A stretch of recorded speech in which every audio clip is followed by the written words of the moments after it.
Hi everyone, welcome to my channel TGPS MCQs. ఈరోజు మనం ఈ వీడియోలో ప్రాథమిక హక్కుల కేసులు ముఖ్యమైన ప్రశ్నలు చూద్దాం. మనకి ప్రభుత్వ ఉద్యోగాల్లో గ్రూప్ 2, గ్రూప్ 3, గ్రూప్ 4, ఎస్ఐ మరియు ఫారెస్ట్ ఉద్యోగాలు మరియు ఇతర అన్ని పోటీ పరీక్షలకు ప్రాథమిక హక్కులకు సంబంధించిన కేసుల పైన అయితే క్వశ్చన్స్ అయితే రావడం జరుగుతుంది. కావున మనం ఈరోజు ఈ వీడియోలో కొన్ని ప్రాథమిక హక్కులకు సంబంధించిన ముఖ్యమైన ప్రశ్నలు అయితే చేద్దాం ఫ్రెండ్స్. మనకి నెక్స్ట్ క్వశ్చన్ వచ్చేసి మరణ హక్కు రైట్ టు డై ఆర్టికల్ 21లో భాగం కాదు అని చెప్పిన కేసు ఏది? మనకి చూడండి ఫ్రెండ్స్, క్వశ్చన్ జాగ్రత్త అబ్జర్వ్ చేయండి. మరణ హక్కు రైట్ టు డై ఆర్టికల్ 21లో భాగం కాదు అని చెప్పిన కేసు ఏది? Option A Gian Kaur case, option B Aruna Shanbaug case, option C Maneka Gandhi case, option D Puttaswamy case. మనకి ఇక్కడ ఆప్షన్స్ గమనించినట్లయితే 1 ఏ మాత్రమే, 2 ఏ మరియు సి, బి ఏ మరియు సి, 3 సి మాత్రమే, 4 బి మరియు డి. మనకి ఇక్కడ ఆన్సర్ వచ్చేసి గియానా కౌర్ కేస్. మరి ఇక్కడ ఆన్సర్ వచ్చేసి ఆప్షన్ 1 ఏ మాత్రమే. మరి ఈ గియానా కౌర్ కేసు ఎప్పుడు వచ్చిందంటే 1996.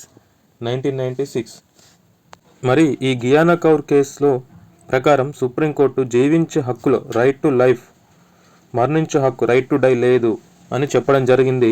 తర్వాత అరుణా షాన్ బాగ్ కేసు ఎప్పుడు వచ్చిందంటే మనకి 2011. అరుణా షాన్ బాగ్ కేసు ఎప్పుడు వచ్చిందంటే 2011. మనకి నెక్స్ట్ క్వశ్చన్ వచ్చేసి secularism is part of basic structure అని ప్రకటించిన కేసు ఏది? Option A Kesavananda Bharati case, option B SR Bommai case, option C Golaknath case, option D Puttaswamy case. మనకి ఇక్కడ ఆన్సర్ వచ్చేసి ఎస్ఆర్ బొమ్మాయి కేసు. ఆన్సర్ వచ్చేసి ఆప్షన్ బి. మరి ఎస్ఆర్ బొమ్మాయి కేసు ఎప్పుడు వచ్చిందంటే 1994. మనకు ఎస్ఆర్ బొమ్మాయి కేసు ఎప్పుడు వచ్చిందంటే 1994. ఎస్ఆర్ బొమ్మాయి కేసులో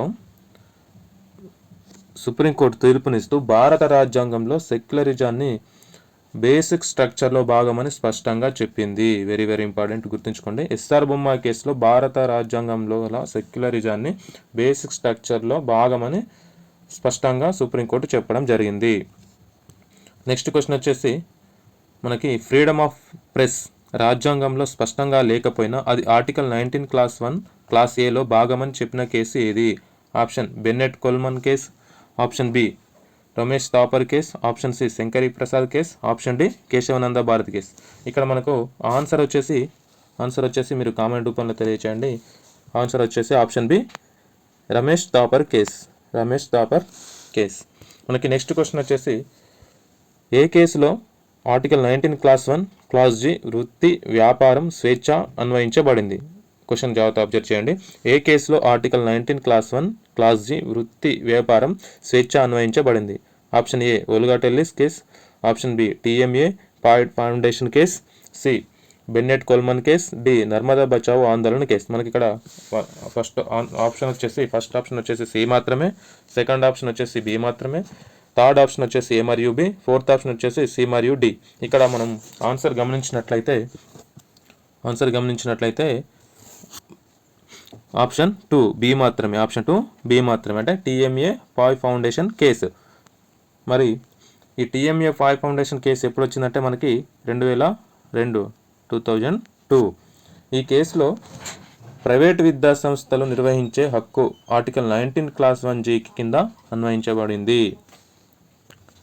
నెక్స్ట్ క్వశ్చన్ గమనించినట్లయితే రైట్ అగెనెస్ట్ హ్యాండ్ కఫింగ్ తాళ్లతో కట్టడం నిరోధం ఆర్టికల్ 21లో భాగమని ఏ కేసులో అన్వయించారు? Very very important friends. ఇది మనకి ఇక్కడ A Sunita Gandhi case, B Prem Shankar Shukla case, C Kesavananda Bharati case, D Minerva Mills case. మనకి ఇక్కడ ఆన్సర్ అయితే గెస్ట్ చేయండి. మనకి ఇక్కడ ఆప్షన్ 1 వచ్చేసి డి మాత్రమే, 2 బి మాత్రమే, 3 బి మరియు సి, 4 ఏ మరియు డి. ఇక్కడ మనకు ఆన్సర్ వచ్చేసి 2 బి మాత్రమే. మరి ఏ కేసు అండి? ప్రేమ్ శంకర్ శుక్లా కేసు. మరి ఈ కేసులో సుప్రీంకోర్టు తీర్పునిస్తూ అవసరం లేకుండా వ్యక్తులను తాళ్లతో కట్టడం కానీ బంధించడం కానీ చేసినట్లయితే అది ఆర్టికల్ 21 ఉల్లంఘనని సుప్రీంకోర్టు తెలపడం జరిగింది. ఏ ఆర్టికల్ అండి? ఆర్టికల్ 21 అనేది ఉల్లంఘన జరుగుతుందని ఈ కేసులో చెప్పడం జరిగింది. మనకి నెక్స్ట్ క్వశ్చన్ వచ్చేసి article 16 clause 4 backward classes reservation ఏ కేసులో అన్వయించబడింది? Option A Golaknath case, option B Indira Sawhney case, option C Royappa case, option D Puttaswamy case. ఇక్కడ మీరు ఆన్సర్ అయితే ఈజీగా గెస్ట్ చేయొచ్చు, ఎందుకంటే మనకి రిజర్వేషన్స్ అనే ఇష్యూ నడుస్తుంది కాబట్టి మన స్టేట్లో ఏ ఆర్టికల్ ద్వారా మనం అయితే రిజర్వేషన్ పొందుతున్నాం అనేది మనకు ఈజీగా తెలుస్తుంది. కావున మీరు ఆన్సర్ అయితే కామెంట్ రూపంలో తెలియచేయండి. ఇక్కడ మనకి ఆన్సర్ వచ్చేసి option B Indira Sawhney case. మరి ఇందిరా సహాని కేసు ఎప్పుడు వచ్చిందండి? 1992. ఈ కేసులో సుప్రీంకోర్టు తీర్పునిస్తూ 27% రిజర్వేషన్స్ 27% రిజర్వేషన్స్ను ఆర్టికల్ 16 క్లాస్ 4 కింద సమర్థించారు. మరి 27% రిజర్వేషన్ ఎవరికి అంటే ఓబీసీలకు 27% రిజర్వేషన్స్ను ఆర్టికల్ 16 క్లాస్ 4లో కింద సమర్థించారు. మనకి నెక్స్ట్ క్వశ్చన్ వచ్చేసి ఆర్టికల్ 17ను మొదటగా స్పష్టంగా అన్వయించిన కేసు ఏది? అస్పృశ్యత నివారణ అంటరానితనం ఆర్టికల్ 17కి సంబంధించి స్పష్టంగా అన్వయించిన కేసు ఏది? Option A justice Krishnaiah case, option B state of Madras v Shanti case, C Puttaswamy case, D Olga Tellis case. మనకి 1 బి మాత్రమే ఆన్సర్స్ గమనించినట్లయితే, 2 ఏ మరియు బి, 3 సి మాత్రమే, 4 బి మరియు డి. మనకి ఇక్కడ ఆన్సర్ వచ్చేసి 1 బి మాత్రమే, అంటే state of Madras versus Shanti case. మరి ఈ కేసులో సుప్రీంకోర్టు తీర్పునిస్తూ ఆర్టికల్ 17 ఆధారంగా అస్పృశ్యత నివారణ పూర్తిగా నిషేధించబడిందని స్పష్టం చేశారు.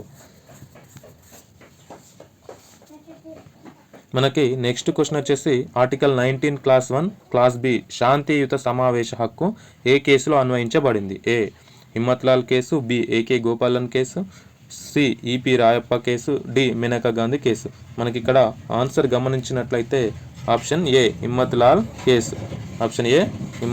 కేసు. ఈ కేసులో సుప్రీంకోర్టు తీర్పునిస్తూ శాంతియుతంగా సమావేశం అయ్యే హక్కు రాష్ట్రం ఇష్టం వచ్చిన విధంగా నిరోధించలేదని కోర్టు తెలిపింది. అంటే రాష్ట్ర ప్రభుత్వాలు శాంతియుతంగా సమావేశం అయ్యే హక్కును ఇష్టం వచ్చిన విధంగా నిరోధించడానికి వీల్లేదని ఈ కేసులో అయితే సుప్రీంకోర్టు తెలియజేయడం జరిగింది ఫ్రెండ్స్. మనకి నెక్స్ట్ క్వశ్చన్ వచ్చేసి ఆర్టికల్ 25 మత దుస్తుల స్వేచ్ఛపై ప్రముఖ కేసు ఏది? Option A Shirur Math case, option B Fatima హిజాద్ case, C Maneka Gandhi case, D Puttaswamy case. Option 1 A మాత్రమే, ఆప్షన్ 2 బి మాత్రమే, ఆప్షన్ 3 సి మరియు డి, ఆప్షన్ 4 పై 1. వెరీ ఇంపార్టెంట్ ఫ్రెండ్స్ ఈ కేసు, ఎందుకంటే ఇది రీసెంట్ టైమ్స్లో మనకు కేరళలో ఈ ఇష్యూ అనేది జరుగుతుంది. మనకి ఇక్కడ ఆన్సర్ గమనించండి. ఇక్కడ మనకి ఆన్సర్ వచ్చేసి బి మాత్రమే, ఆప్షన్ 2 బి మాత్రమే. కేసు ఏ కేసు అంటే ఫాతిమా హిజాద్ కేసు. మరి ఈ కేసులో కేరళ హైకోర్టు అయితే తీర్పు ఇవ్వడం జరిగింది ఫ్రెండ్. కేరళ హైకోర్టు ఈ కేసులో ఏంటంటే మనకి దుస్తులు అనేది వ్యక్తిగత స్వేచ్ఛ అయినప్పటికీ, దుస్తులు అనేది మన వ్యక్తిగత స్వేచ్ఛ కదా, కానీ పాఠశాల నిబంధనలు కూడా వర్తిస్తాయని కేరళ హైకోర్టు అయితే చెప్పడం జరిగింది ఫ్రెండ్స్. Very important. ఇది రీసెంట్ టైమ్స్లో దీనికి సంబంధించిన ఇష్యూ అయితే కేరళలో నడుస్తుంది కాబట్టి మనకు ఎగ్జామ్ పాయింట్ ఆఫ్ వ్యూలో ఇలాంటి బిట్స్ అయితే వచ్చే ఛాన్సెస్ ఉన్నాయి కాబట్టి మీరైతే ఫోకస్గా ఉండండి ఫ్రెండ్స్.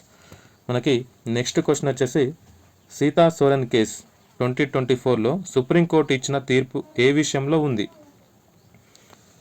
జాగ్రత్త వచ్చేయండి. ఇది 2024 అంటే రీసెంట్ టైమ్స్లో జరిగింది కాబట్టి ఈ ఎగ్జామ్ పాయింట్ ఆఫ్ వ్యూలో చాలా ఇంపార్టెంట్.